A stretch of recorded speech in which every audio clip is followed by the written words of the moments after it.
우리 함께 말씀 봉독 올리도록 하겠습니다. 오늘 하나님께서 우리에게 주신 말씀은 에스라서 7장입니다. 에스라서 7장 25절부터 28절까지의 말씀입니다. 25절부터 28절까지의 말씀 저와 여러분이 함께 합독하여 읽도록 하겠습니다.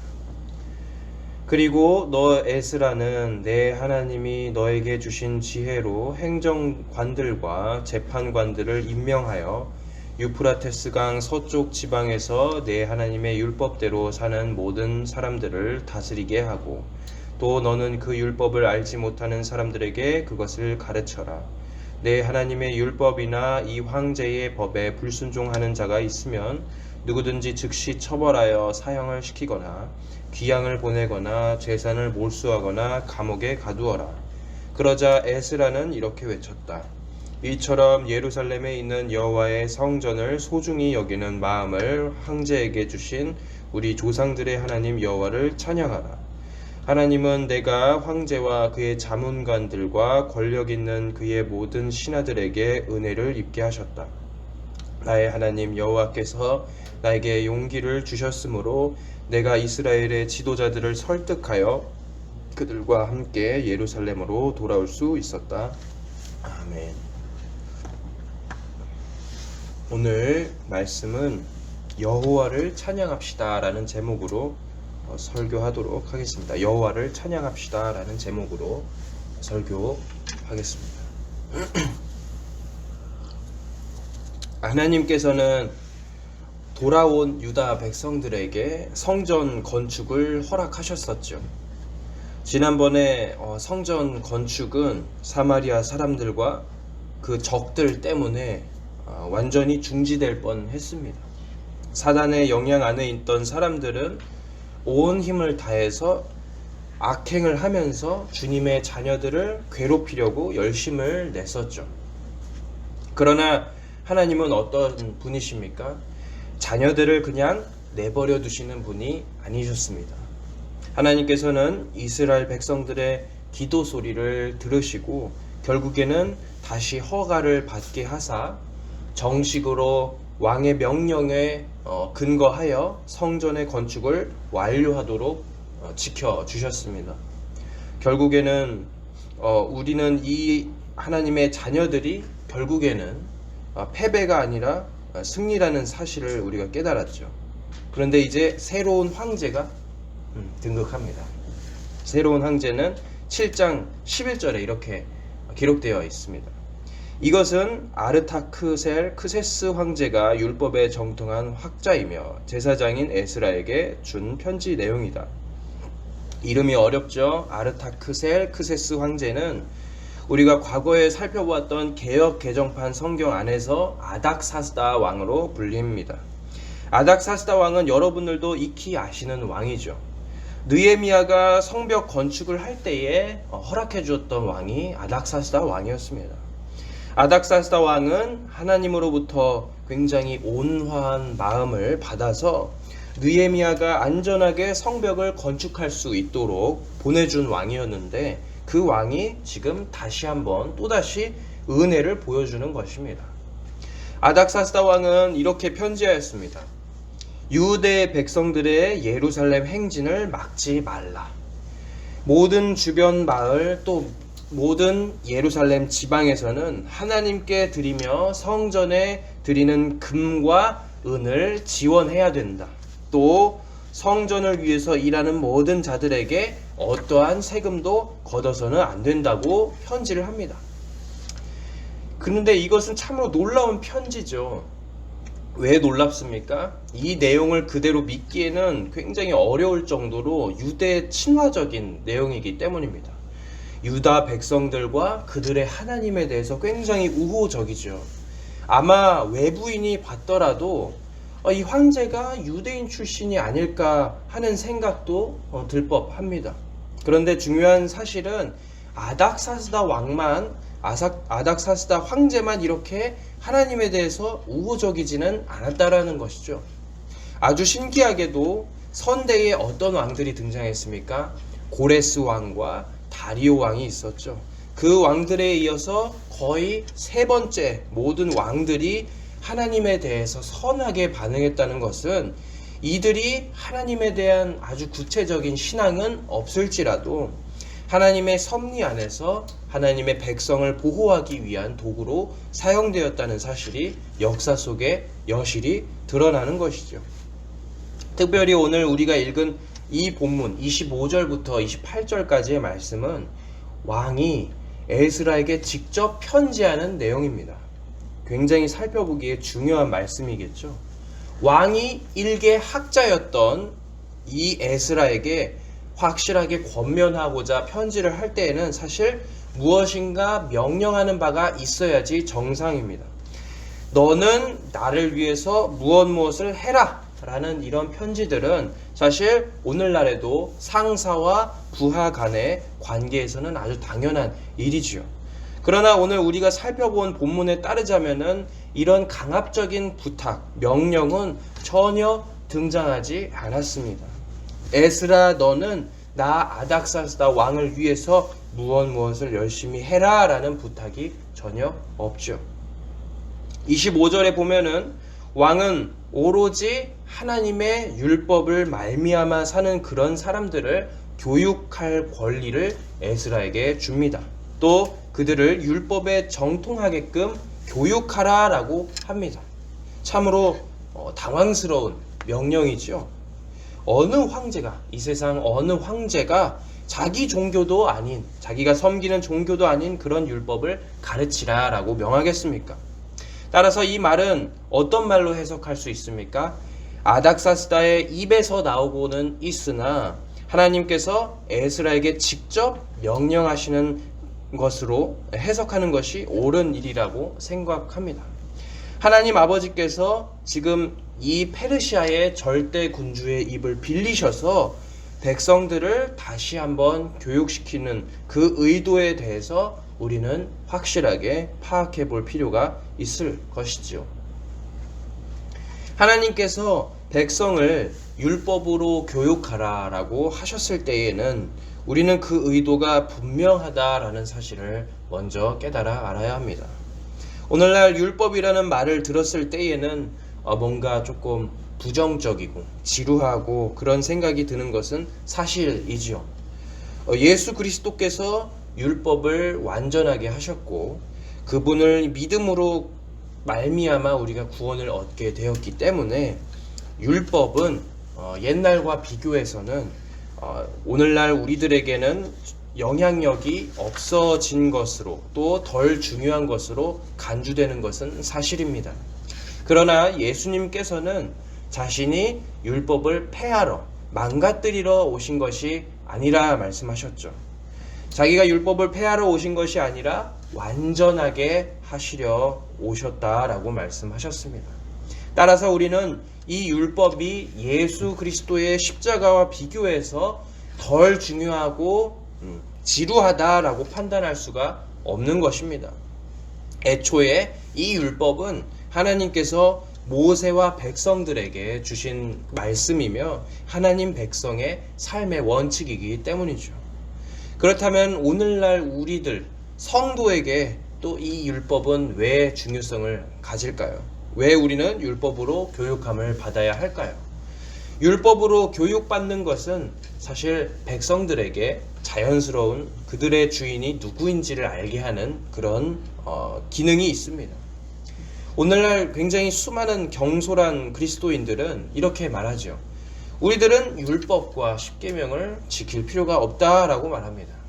주님의 보혈만으로 우리는 다 죄 씻음 받았다고 말하죠. 그러나 그것은 반은 맞고 반은 틀린 이야기입니다. 구원이라는 굉장히 어마어마한 선물을 받았음에도 불구하고 우리의 삶을 하나님이 원하시는 그 방향대로 도덕적인 질서를 지키는 일대로 훈련시키지 않는다면은 그것이야말로 이단과 같은 굉장히 이질적인 그리스도인으로 변질되는 것이죠. 자기는 백성이라 하나님의 백성이라 말하면서도 하나님이 백성에게 시키신 일들을 행동하지 않으니 주님께서 옛날에 바리새인들에게 하셨던 말씀과 같이 회칠한 무덤과 같을 바입니다. 26절에 보니 황제는 한술 더 뜨고 있죠.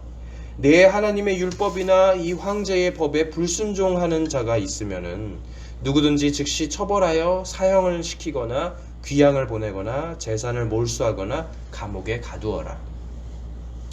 이것은 마치 옛날에 우리가 살펴보았던 레위기, 그 레위기나 민수기에서 법을 지키지 않는 백성들에 대해서 하나님께서 굉장히 엄중하게 처벌하시고 경고하신 것과 굉장히 밀접하게 맞닿아 있는 것과 같습니다.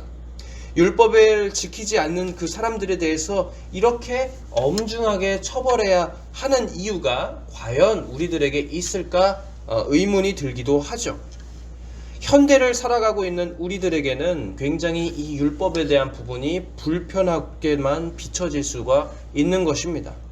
겨우 말씀 하나를, 율법 하나를 어긴 것 같은데 잘못하면은 사형을 당하기도 하고 재산이 몰수당하기도 한다니 우리는 이 말씀을 지금 현대적으로 재해석해야 할 것만 같은 그런 느낌이 들고 있습니다. 그런 부분들을 성경 속에서 많이 접하죠. 특히 구약 성경에서 말입니다. 모세의 일화를 한번 들어보겠습니다. 모세가 이스라엘의 지도자였을 때에 이런 일이 있었죠. 안식일에 나무를 하는 자가 있었습니다. 안식일에 나무하는 자가 잘못을 뉘우침에도 불구하고 그를 끌어내서 진중에서 돌로 친 일이 있었죠. 그것을 가리켜 우리는 잘못된 생각을 가져가지고 하나님을 잔혹한 분으로 묘사하면 안 된다라고 저는 말씀을 드렸습니다. 우리가 이것을 살펴보기 이전에 성경을 조금 더 깊숙하게 또한 하나님의 말씀에 대해서 그것이 가진 애정을 살피고 들여다보면은 사실 우리는 그분의 말씀을 좀 잘 순종해야 하는 이유가 있습니다. 또한 재해석하지 않아야 하는 그런 이유가 생깁니다. 우리가 우선 이 말씀과 율법을 목숨처럼 순종해야 하는 이유는 첫 번째, 하나님이 그것을 시키셨기 때문이죠. 지금 제가 무슨 말씀을 드리고 있습니까? 우리의 왕이신 하나님께서 우리에게 직접 원하시고 명령하신 것이 율법이라 라고 말씀을 드리는 것입니다. 왕의 명령은 어떻습니까? 거부를 할 수가 없는 것이죠. 왕의 명령은 우리가 비논리적, 비합리적이라고 생각해도 사실 그 자체로 선한 것입니다. 그 자체로 옳다는 것이죠. 선하다는 것은 다른 기준에 빗댈 수가 없다는 뜻입니다. 즉 하나님의 명령은 우리가 취사선택해서 현대적으로 뜯어 고쳐보는 일이 굉장히 무의미할 수 있다라는 것이죠. 하나님께서 율법을 순종해라 라고 하시면은 우리는 이 현대에도 무조건 율법을 순종하는 것이 맞습니다. 두 번째로 하나님이 율법 순종을 시키셨을 때에는 그의 뜻이 언제나 이스라엘이라는 믿음 공동체를 향함이었다는 사실 때문이죠. 이스라엘은 여러분들이 보시기에 어떤 공동체 같으십니까? 그들은 광야에서 서로를 의지하는 생명의 공동체입니다. 공동체는 사실 한 몸과 같죠. 어떻게 보면은 신약의 교회의 전신이라고 말할 수도 있을 것입니다. 교회도 그리스도의 몸과 같다고 말하죠.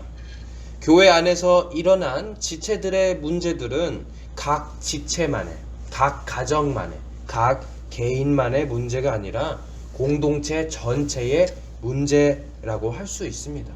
따라서 우리는 신경을 써서 공동체의 그 작은 자들, 약한 자들을 위해서 기도하고 도움을 줄 수 있어야 하겠죠. 똑같이 이스라엘 공동체도 마찬가지입니다. 그들 가운데에 범죄한 자들이 있으면은 하나님께서는 결코 개인의 범죄로 바라보지 않으십니다. 이스라엘에게 진노하셨다라고 성경에 기록하고 계시죠. 그 때문에 처벌하실 때에도 또는 회복을 시키실 때에도 항상 그들 모두 이스라엘 전체에게 말씀하십니다. 따라서 율법을 지키는 행위, 율법을 지키라는 하나님의 명령은 나 개인을 위한 행위가 절대로 아니라는 것이죠. 나와 하나님 그 개인의 관계도 있을 수 있으나 나와 공동체가 언약으로 묶여서 하나님의 은혜를 받는 그런 관계인 것입니다. 율법을 안 지키겠습니다 라는 그런 말은 결국에는 어떤 뜻입니까? 나 자신의 라이프 스타일을 지켜주십시오 그런 말이 아니겠죠. 나의 삶을 인정해 주십시오 그런 말이 아닙니다. 언약에서 지금 당장 끊어주십시오 라고 하는 그런 말과 동일하기 때문에 하나님은 백성들에게 율법을 가르치실 수밖에 없는 것이죠. 하나님께서는 언약 관계를 지키시는 분으로 성경 속에 계속해서 등장하시죠. 그런데 사실 하나님께서는 이 언약과 율법이라는 관계를 유지하시거나 지키실 필요도 사실 없으신 분이에요. 왜 그렇습니까? 사실 하나님께서 얻으시는 이득이 하나도 없기 때문입니다. 죄로 오염된 사람이 하나님을 기쁘게 만들 수도 없고 하나님께 향기로운 제사도 올릴 수가 없습니다. 하나님께 무엇인가 선물을 드릴 수도 없기 때문에 하나님께는 이익인 부분이 전혀 없는 것이죠. 그럼에도 불구하고 하나님께서는 이 관계를 이스라엘과의 이 언약 관계, 율법 관계를 그냥 끝까지 지키십니다. 어느 때까지 지키십니까? 모세의 때부터 나라가 완전히 사라진 지금 에스라의 시대까지 지키시는 것입니다. 그래서 우리는 율법을 지키라라는 하나님의 그 말씀에 하나님께서 무엇인가 백성들에게 원하시는 바가 있음을 어렴풋하게 느낌으로 알 수가 있는 것이죠. 하나님께서 진정으로 사람들에게 원하시는 것을 우리가 다 하나하나 세세하게 알 수는 없지만 사람이 자기 혼자, 자기 법대로, 자기 마음대로 혼자 사는 것 대신에 하나님과 연결되어서 그 공동체와 연결되어서 그분의 이해할 수 없는 은혜를 받아 누리며 사는 것이 하나님이 진정 원하시는 바가 아닐까라고 생각할 수가 있는 것입니다. 인간이 이 언약 관계, 율법 관계의 기묘한 이 연결을 두고 아무리 생각해 본들 하나님의 그 은혜와 사랑은 측정할 수도 없고 또한 헤아릴 수도 없을 것입니다. 우리 생각으로는 하나님께서 얻으실 만한 그런 이익들이 단 하나도 없기 때문이죠. 그런 분께서 우리를 자녀 삼아 주셨다라고 말씀하셨고 공동체를 이루어서 그분과 연결될 수 있는 기회를 역사 속에서 계속 주신 것을 우리는 과연 성경을 통해서 어떻게 바라보아야 하겠습니까? 이러한 질문을 가지고 오늘날 우리들의 사는 시대로 이 질문을 가지고 들어와 보도록 하겠습니다. 우리 시대에서 하나님의 말씀을 바라보는 것입니다. 하나님이 지도자들 뿐 아니라 영적인 교사들, 사도들, 제자들을 통해서 여러 사람의 입으로 이렇게 이야기하시죠. 오늘날 많은 목사님들과 전도사님들도 이렇게 이야기하십니다. 율법을 지켜라. 그리스도의 참 제자가 되십시오. 또한 하나님과 연결되는 삶을 사십시오. 이렇게 가르치시죠. 그런데 생각해보면은 우리 입에서는 참으로 많은 핑곗거리들이 나오기 시작합니다. 하나님, 저는 도저히 상황이 안 됩니다. 저는 가난합니다. 저는 하나님을 그만큼 사랑하지 않는 것 같습니다. 나는 예수님을 안 만난 것 같습니다. 그러니까 열심을 낼 수가 없습니다. 너무 지쳤습니다. 이런 말들을 하죠. 사실 너무나도 이해하는 말입니다. 왜냐하면은 지칠 대로 지친 몸과 마음 그런 것들은 쉽사리 움직여지지 않기 때문이죠.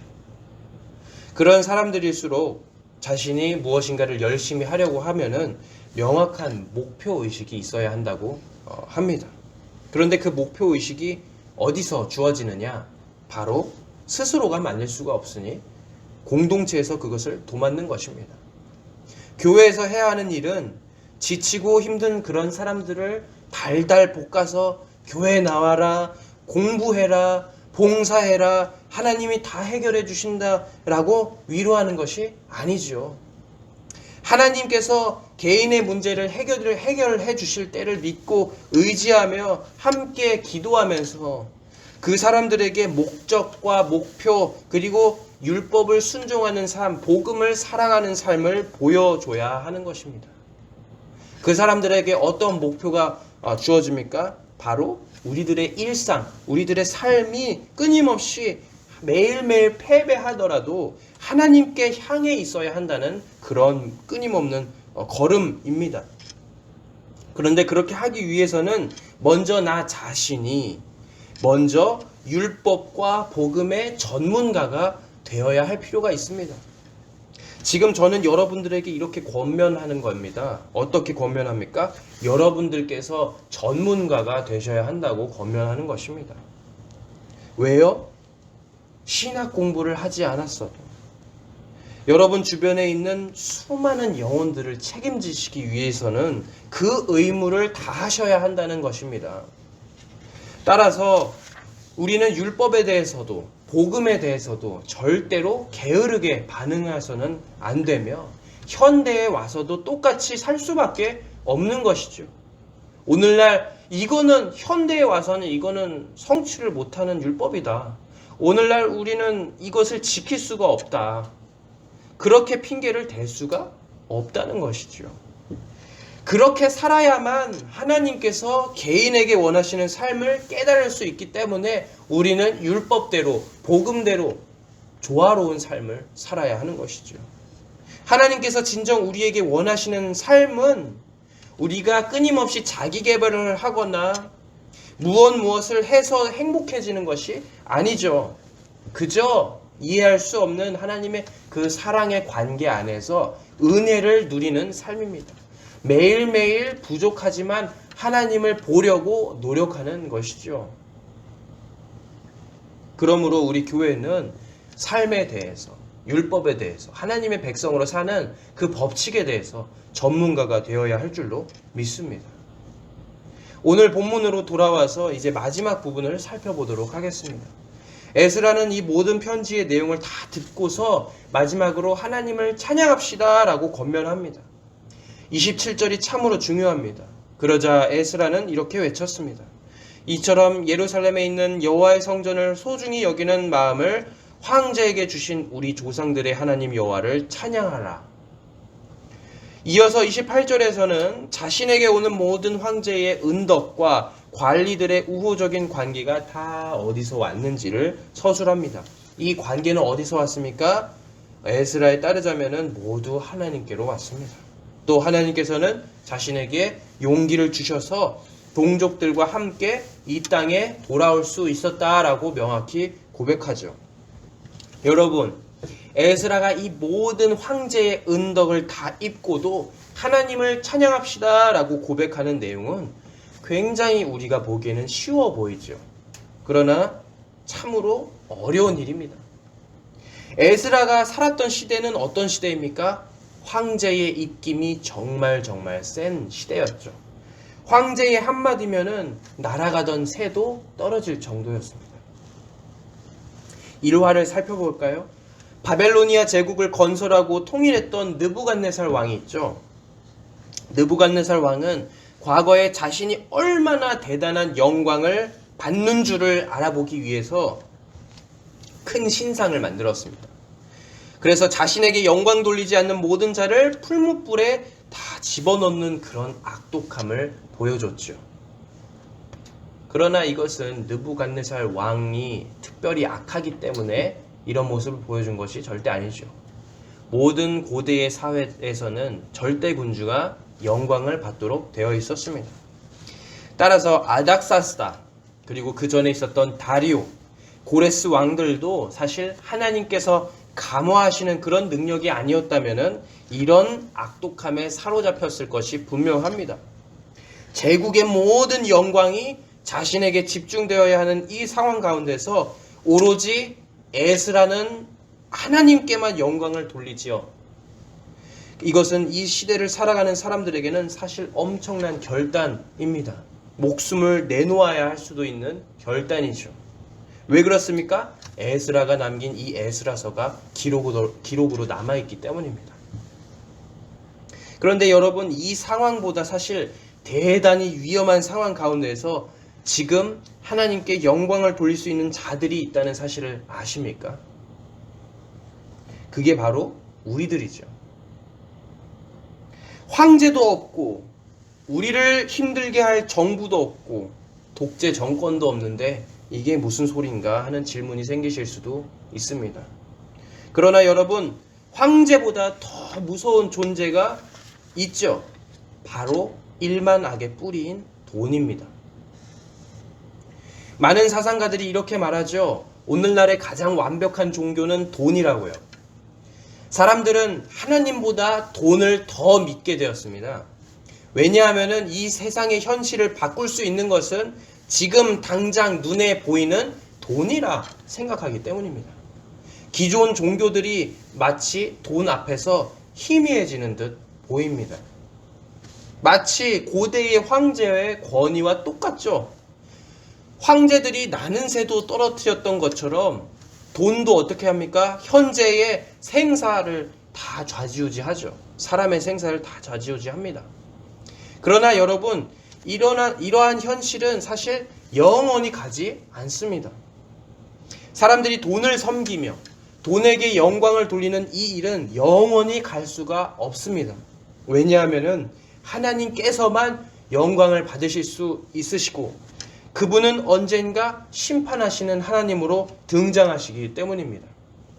자신에게 바쳐야 할 영광을 다른 우상에게 결코 빼앗기지 않으시는 분이죠. 우리는 그 점을 바로 알고서 우리가 현재의 이 세상에서 가장 힘세다고 판단되는 돈보다 하나님께 먼저 영광을 돌리는 에스라와 같은 사람들이 될 기회가 무궁무진하다라는 말씀을 드리고 싶습니다. 그런데 에스라 같은 그 고백이 우리 입에서 나올 때에 비로소 우리는 돈으로 할 수 있는 모든 것보다 더 큰 일을 할 수가 있음을 알게 됩니다. 여러분, 돈으로 할 수 있는 일이 무엇이 있습니까? 빌딩을 짓는 일, 사람을 쓰는 일, 그런 것들 다 할 수 있죠. 그러나 성전 재건을 여러분 여태까지 성전 재건의 그 모든 일들을 한번 기억해 보십시오. 이 성전을 짓기 위해서 고레스 황제, 다리오 황제, 아닥사스다 황제의 모든 마음들이 일관되게 하나님을 향하도록 감화되는 그런 일들, 주변 관리들이나 총독들이 이스라엘 백성들에게 되게 우호적으로 대하는 그런 마음, 세금을 감면하고 은과 금을 또 생필품을 남김없이 제공하는 모든 일들은 돈으로 해결할 수가 없는 것이죠. 우리 하나님은 우리의 능력 너머에 있는 커다란 일들을 해결하시는 분입니다. 우리는 에스라가 고백한 대로 이 세상의 위대한 황제, 또 성전을 소중하게 여기는 그 황제를 주시고 그 마음을 허락하신 하나님을 찬양할 수밖에 없는 것입니다. 왜요? 우리의 하나님은 황제보다, 돈보다 능력이 뛰어나신 분이기 때문이죠. 그래서 우리 삶의 여호와 하나님께서 정점에 계시다라고 표현할 수가 있는 것입니다. 많은 사람들이 착각하곤 하죠. 오늘날에는 돈과 명예가 최고라고요. 그러나 에스라의 그 고백에서 살펴본 것과 같이 우리는 돈과 명예, 그런 것들이 가져다 줄 일시적인 즐거움, 반짝하는 그런 전능함과는 달리 영원한 즐거움과 영원한 전지전능, 그런 전지전능자 아버지가 계십니다. 우리는 이러한 점을 삶에서 깨달으면서 오로지 한 분 하나님을 찬양하면서 살아가기를 원하는 바입니다. 이제 마지막입니다. 28절에 에스라의 고백 속에서 그리스도인들이 살아가는 가장 중요한 원동력이 나오죠. 바로 용기입니다. 용기는 무슨 뜻일까요? 꺾어놔도 꺾어지지 않는 그런 마음이라고 합니다. 2022년을 뜨겁게 달구었던 말이 있습니다. 어떤 말이냐면요. 중요한 것은 꺾이지 않는 마음이라고 합니다. 우리의 예상보다 힘이 굉장히 세고 거대한 적을 만났을 때에는 우리의 마음이 잔뜩 움츠려드는 것을 스스로가 잘 느낄 수가 있죠. 괴로운 시간이 우리에게 다가오는 법입니다. 시간은 속절없이 흐르고 내 힘은 완전히 방전되어 있고 정말 괴롭죠. 왜냐하면 지금 이 순간엔 내 힘으로 해결할 수 있는 능력이 전혀 없고 앞이 컴컴하기 때문입니다. 그러나 중요한 것은 무엇입니까? 하나님 주시는 그 매일매일의 삶, 꺾이지 않는 그런 용기겠죠. 하나님께서는 감당할 시련만큼만 우리에게 주신다고 합니다. 아무리 우리 앞에 문제들이 크고 뛰어넘을 수 없을 것만 같아 보일지라도 우리는 그 문제들을 뛰어넘을 수가 있다는 것입니다. 그러한 태도를 가지고 우리들이 하루하루를 살아간다면 적어도 우리의 매일매일의 삶을 포기하지 않고 후퇴한다고 할지라도 한 걸음 한 걸음 꾸준히 걸어갈 수 있는 그런 작은 용기만 있다고 한다면, 그리고 또 우리가 울더라도 매일 씨를 뿌리고 애통하더라도 계속해서 우리 주변에 그리스도를 전할 용기의 그런 마음이 있다면은 우리는 에스라와 같이 하나님의 굉장히 큰 일들을 성취할 수 있을 것입니다. 중요한 건 무엇입니까? 우리가 무슨 일들을 벌이기 때문에, 우리가 무슨 일들을 행동하기 때문에 하나님의 일을 성취하는 게 절대 아니라는 것이죠. 하나님이 큰 일을 하실 때에 그저 우리를 사용하신다는 것입니다. 모쪼록 우리에게 2023년이 밝아왔고 각자의 계획들이 있으리라 생각합니다. 그런 가운데에서 우리가 함께 가지고 나아가야 하는 몇 가지 결단을 정리해보는 시간을 가졌으면 좋겠습니다. 우선 우리의 삶이 복음과 율법의 조화가 있어야 한다는 점. 두 번째는 전지전능하신 하나님께서 우리 삶의 정점에 위치해 계시고 그분이 우리의 왕이시며 아버지라는 그런 점을 알게 하도록, 또 마지막은 우리의 마음이 매일매일 포기하지 않고 하나님 향해서 나아가는 용기가 생기도록 함께 부지런히 노력하고 계획하는 한 해 되시길 주님의 이름으로 권면합니다. 이 시간 우리 함께 기도했으면 좋겠습니다. 하나님께서 우리에게 주시는 그 매일매일의 하루가 우리가 지금 견디기엔 참으로 어렵고 힘든 현실로 다가오고 있죠. 매일의 힘이 바닥나 있고 마음도 지쳐 있었던 그 2022년을 우리가 보내고 이제 새로운 해인 2023년을 맞이했습니다. 그 가운데 계획하는 바가 우리 성도님들께 한 가지씩 있을 것이라 생각합니다. 우리의 뜻을 이루는 것보다 사실 중요한 것은 한 해 동안 하나님과 가까이 지낼 수 있도록 하나님께서 끊임없이 우리의 마음을 붙잡아 주시길, 무엇보다 우리 주변의 상황을 바꾸어 주셔가지고 하나님께서 아닥사스다 왕의 그 마음을 부드럽게 하신 것처럼 우리에게도 그런 기적을 허락해 주셔서 하나님의 일을 하는 사람들 가운데 모든 일들이 순조롭고 형통하도록 해달라고 함께 기도하도록 하겠습니다.